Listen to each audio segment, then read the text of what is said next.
Welcome to the History in Focus channel. Be sure to subscribe so you don't miss more videos like this one. The first recorded duel of the Old West took place between Wild Bill Hickok and Davis Tutt. The encounter occurred in Springfield, Missouri on the morning of July 21, 1865, after a dispute over gambling debts. Tutt claimed Hickok owed him $40 and to pressure him took a gold watch from his table. The next day, he decided to display the object in the town's main square, which was seen as a public provocation.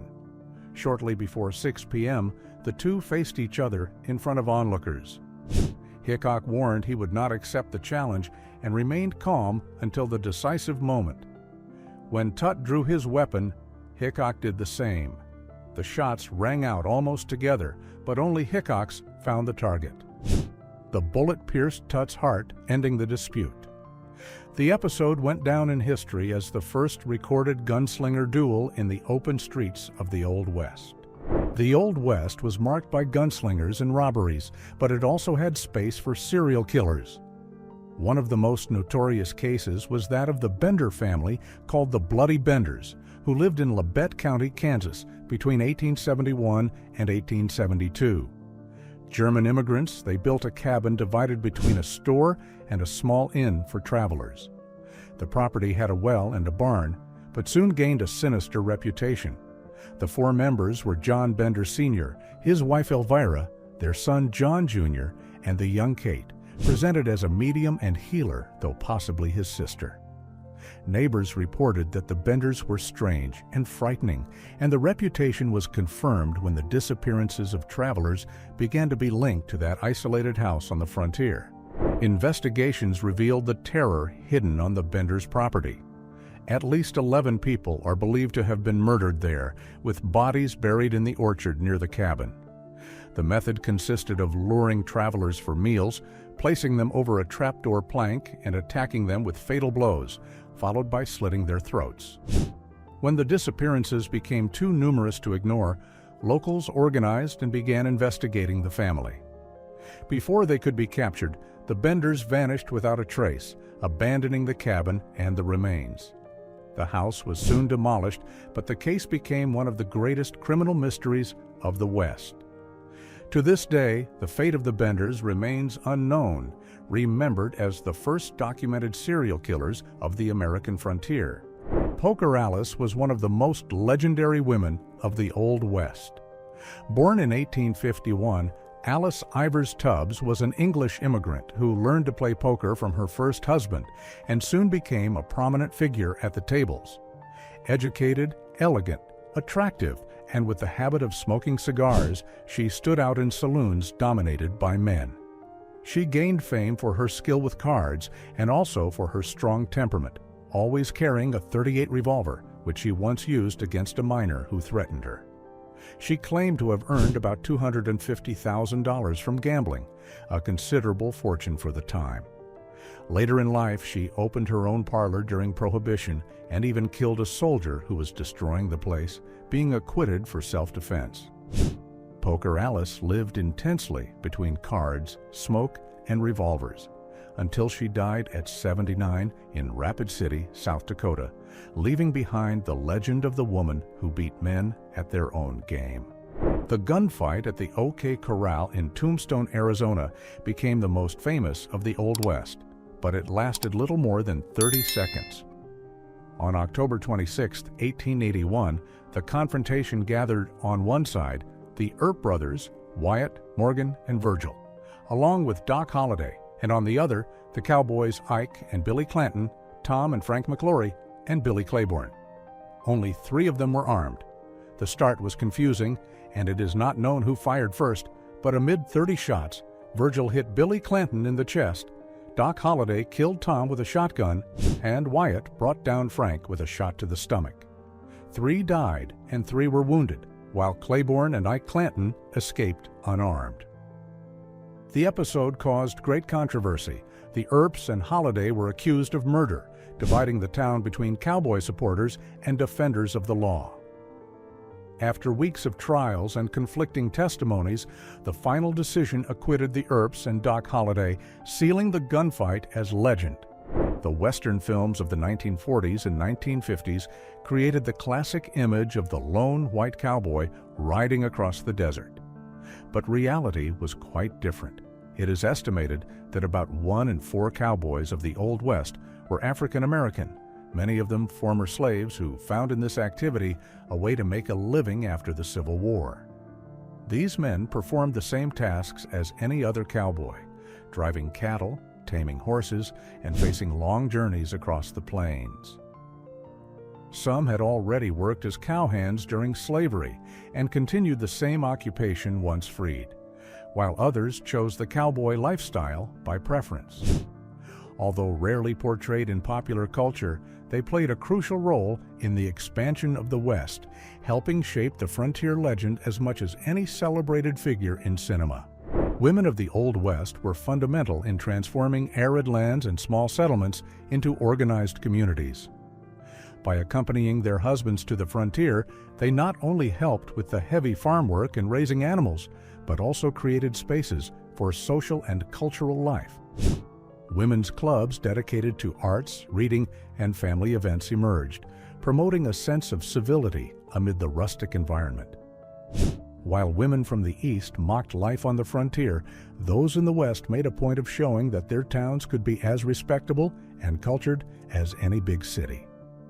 These clubs represented essential meeting points where ideas were discussed, interests were shared, and the image of a West built not only by men's strength but also by women's determination and refinement was consolidated.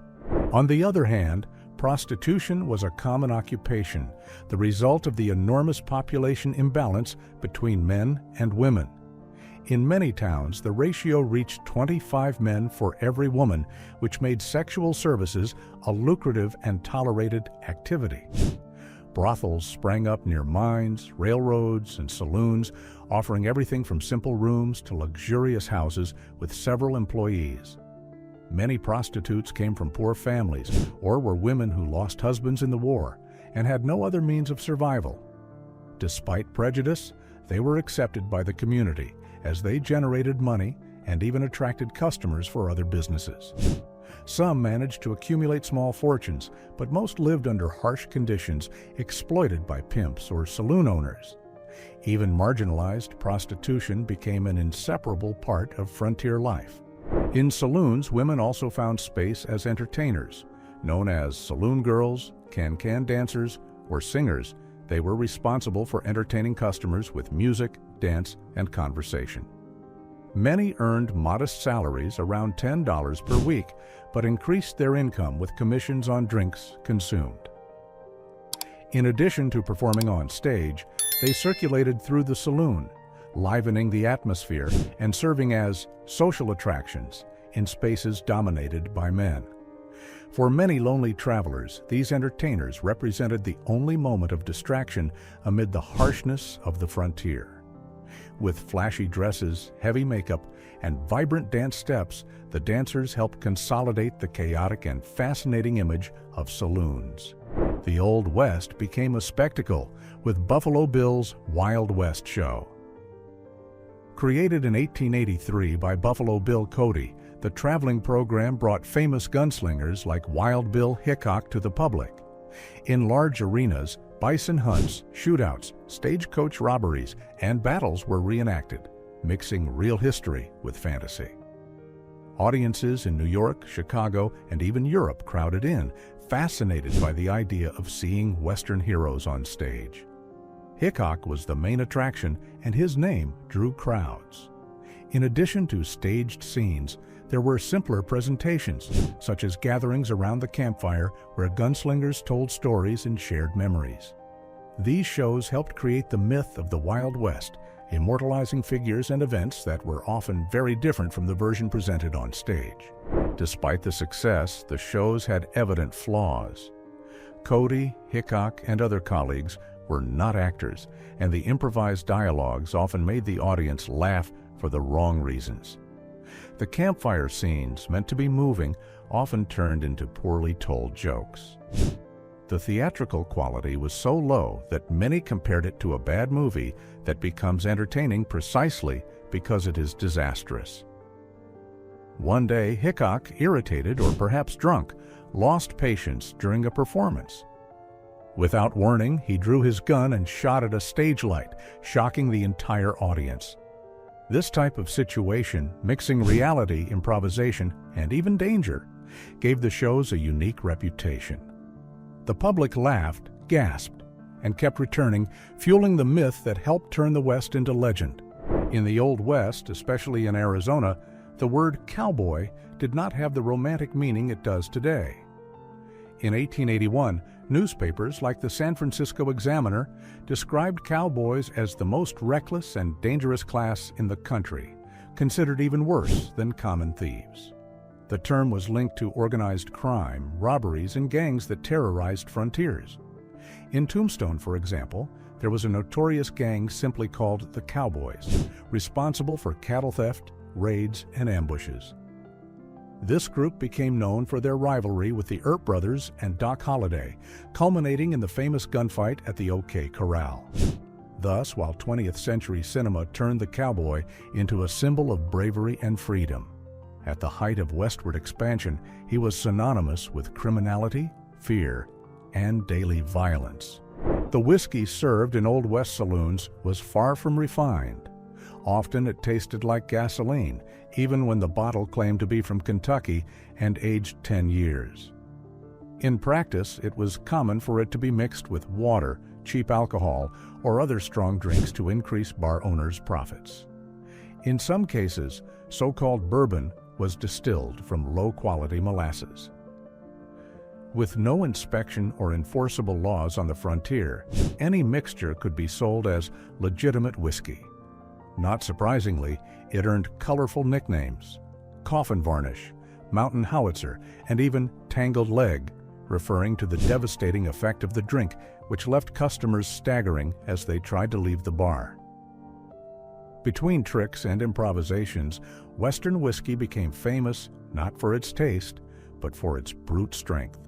Behind the image of a rough and wild life in the West, secret societies wielded great influence in frontier towns. Groups like the Masons and other brotherhoods operated discreetly, shaping political decisions, controlling local economies, and even influencing law enforcement. Often they provided protection and support to families, guiding businesses and preserving the power of local elites. These organizations helped organize communities amid frontier chaos, creating networks of influence that extended beyond towns. They also thrived in remote regions, meeting in saloons, cabins, or reserved spaces, always away from curious eyes. Though silent, these societies played a crucial role in consolidating the West, leaving marks on politics and daily life in a transforming environment. The mining towns of California in 1851 were more expensive than living in Silicon Valley today. The gold rush drew crowds to the mining fields, and entire towns sprang up around them. The sudden demand for basic goods drove prices to exorbitant levels and opened space for blatant manipulation by merchants. It was common for a single egg to cost the equivalent of several dollars today, while simple services could cost small fortunes. Living in places like San Francisco or in inland towns during the peak of the rush was prohibitive for many. It was estimated that a miner spent more per day than he could extract. On average, he found between $10 and $15 in gold, not enough to cover the absurd prices of food, lodging, and tools. Thus, while a few grew rich, most ended up in debt, and the gold fever marked the West both for hope and for harsh reality. The journey along the Oregon Trail was one of the most dangerous in the West. It is estimated that 1 in 10 immigrants who risked the route died before reaching their destination. The inhospitable landscape made any mistake fatal. Lack of food, exhausted animals, or simple carelessness could lead to hunger and abandonment of the caravan.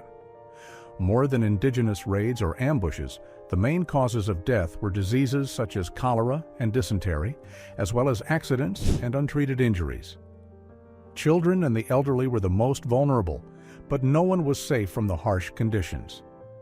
Along the trail, it was common to find crosses and makeshift graves marking the places where families had to leave their dead behind. This harsh reality turned the Oregon Trail into a symbol of courage, but also of the very high price paid by those seeking a new life. At that time, the expression "lead feet" had nothing to do with driving speed, but with slowness. Unlike the modern meaning, being called that meant the person was too slow, something dangerous in an environment where quickness could define survival.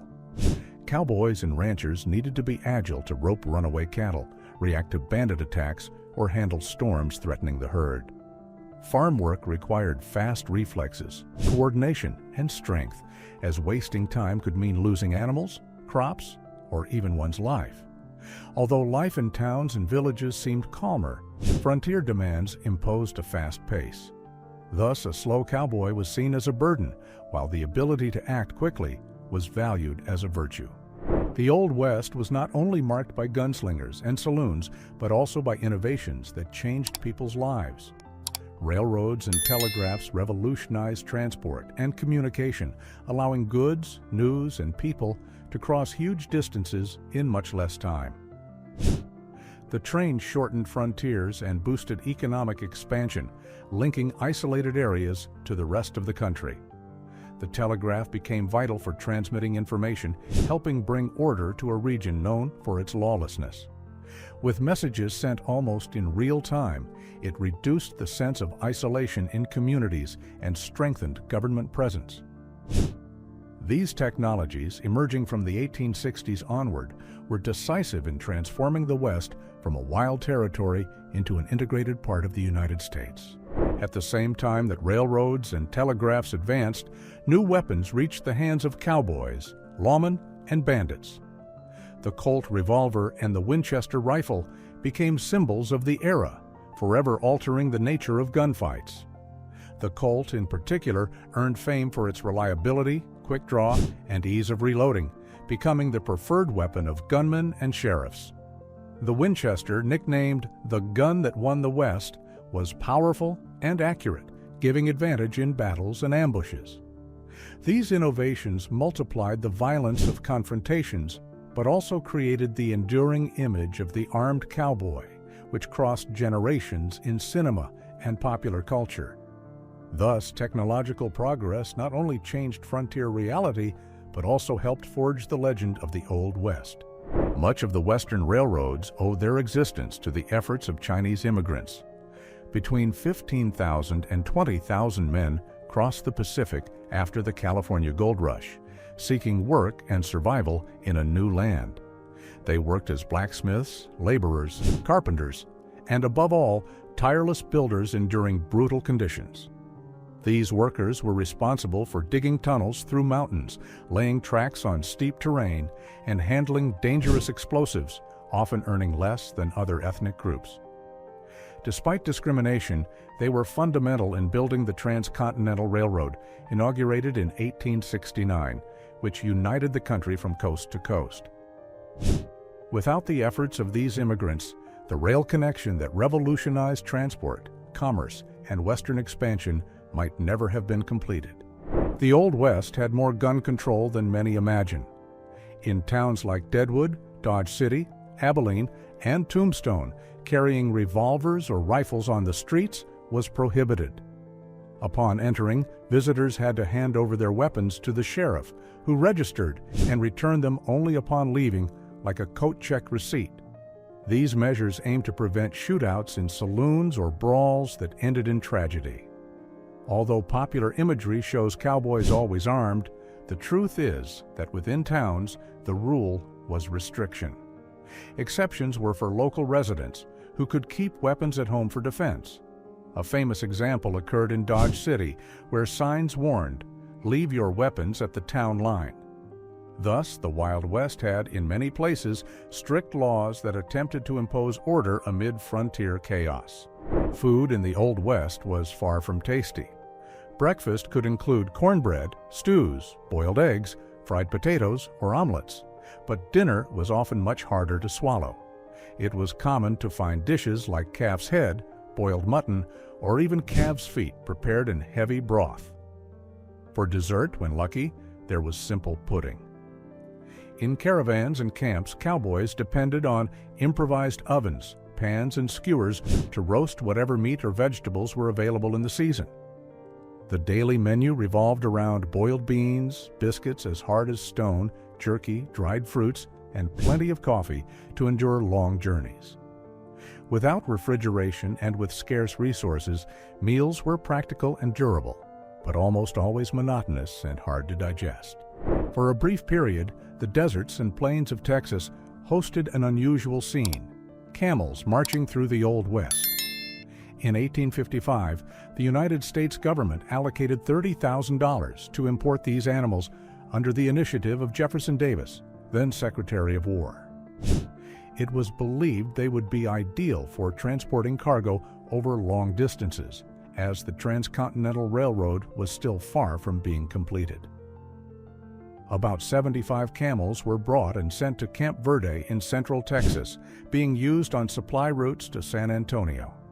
The experiment seemed promising, but faced opposition from the mule lobby, more traditional in the Army.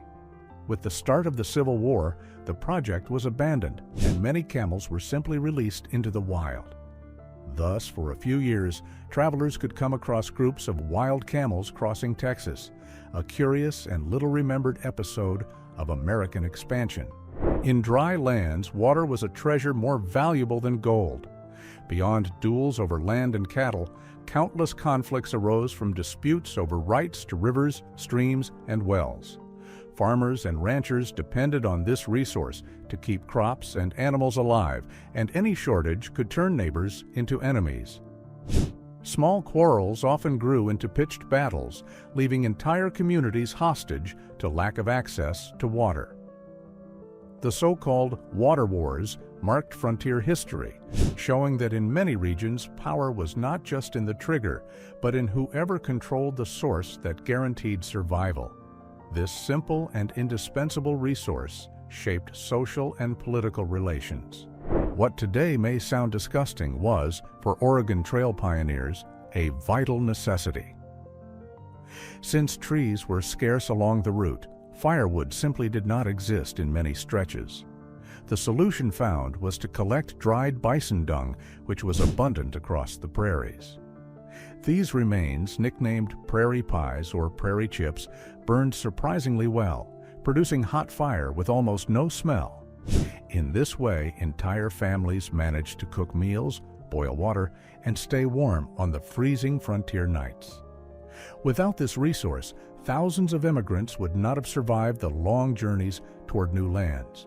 John Wesley Hardin was considered the deadliest outlaw of the Old West.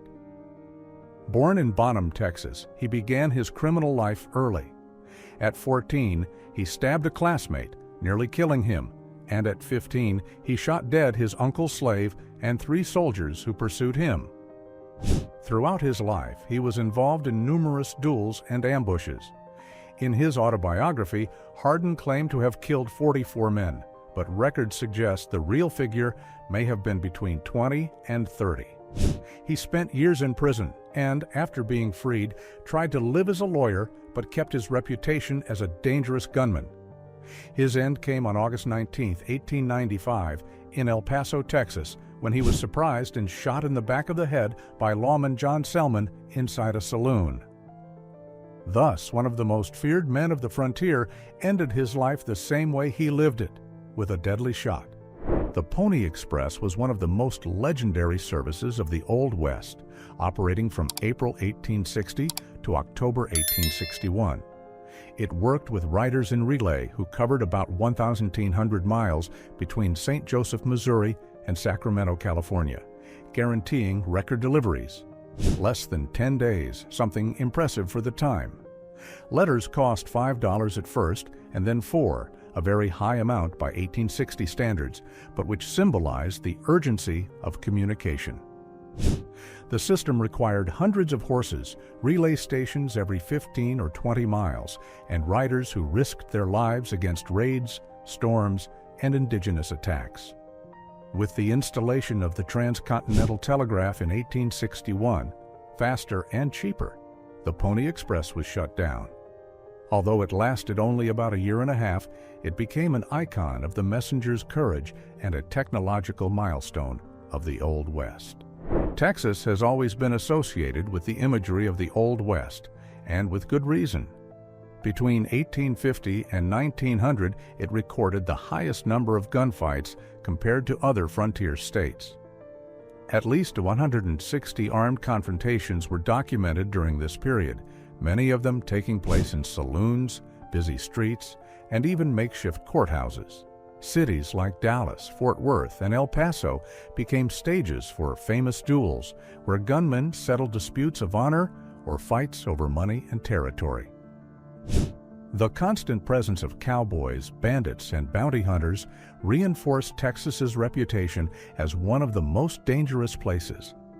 Violence, while fueling daily chaos, also helped create the legend that turned the state into a synonym for the wild frontier. The railroad police emerged in the 1860s as a response to the increase in train robberies in the Old West. With the growth of railroads, trains began transporting large amounts of valuable cargo and passengers, becoming constant targets for armed gangs. Robberies were common in isolated areas, and often only railroad agents could provide some form of protection. Armed and trained, they patrolled cars and stations, ensuring that transportation continued with greater safety. In some cases, they faced direct confrontations with famous robbers, risking their lives to keep the train moving. This police force represented the only barrier between thieves and the goods that supplied growing towns. Although little remembered, their work was crucial in consolidating the role of railroads as a symbol of progress and a vital link between the West and the rest of the country. Geronimo, leader of the Chiricahua Apache, became one of the most legendary figures of indigenous resistance against the United States. Captured in 1877 and sent to a reservation in Arizona, he refused to accept the imposed life and escaped 3 times, in 1878, 1881, and 1885, leading attacks that spread fear among settlers and soldiers. His ability to vanish in the desert and use the mountains as refuge made him an enemy almost impossible to capture. In the last pursuit, 5,000 soldiers, about 1/4 of the entire United States Army, were mobilized in a hunt that lasted more than a year until his surrender in 1886. Geronimo was the last great indigenous chief to formally surrender to the United States, marking the end of armed resistance of Native peoples in the West. Still, his image continued to symbolize courage, defiance, and the struggle for the cultural survival of his people. The California Gold Rush, which began in 1849, radically transformed the history of the Old West and the United States. The discovery of gold spread across the world and triggered mass migration to the region, attracting hundreds of thousands of people from America, Europe, Asia, and even Oceania. Men and women abandoned their homes and jobs in hopes of getting rich, facing dangerous journeys by land and sea to reach the California mines.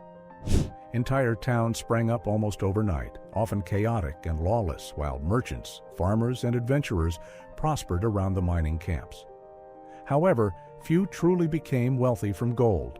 Most found only hard work, poor living conditions, and frustration. Still, the rush marked the beginning of rapid westward expansion and established California as one of the country's most important centers. Millions of bison roamed the American plains in the early 1800s, with estimates between 10 and 30 million animals. However, systematic slaughter began around 1830, encouraged by the United States Army, which saw bison as the main source of food and hides for native tribes. The order was clear: eliminate the animals to weaken the tribes. The carnage was so intense that by the early 1900s, fewer than 1,000 remained. In 1889, the number reached its most critical point, with only 256 bison in captivity. Figures like Buffalo Bill Cody entered history for their brutality. He alone was said to have killed about 4,000 in 2 years. A phrase attributed to a colonel summed up the campaign's intention: kill every buffalo you can. Every dead buffalo is an Indian gone. Today, after preservation efforts, the population is between 150,000 and 200,000 animals. The famous 10-gallon hats were not part of the reality of the Old West. This image only emerged in the 1920s thanks to Hollywood films. At the time, cowboys, ranchers, and travelers preferred the wide-brimmed Stetson, known as the Boss of the Plains. Created by John Stetson, it was designed for harsh weather. Common straw and wool hats were too hot in summer and not resistant to rain. The Stetson, however, was lightweight, waterproof, and durable, even serving as a water bucket for a horse. Its wide brim protected eyes and neck from the sun. Each piece cost about $450, equivalent to just over 70 cents in today's purchasing power, and was made from nutria fur. Over time, this hat became a symbol of cowboys and one of the most recognized icons of the West.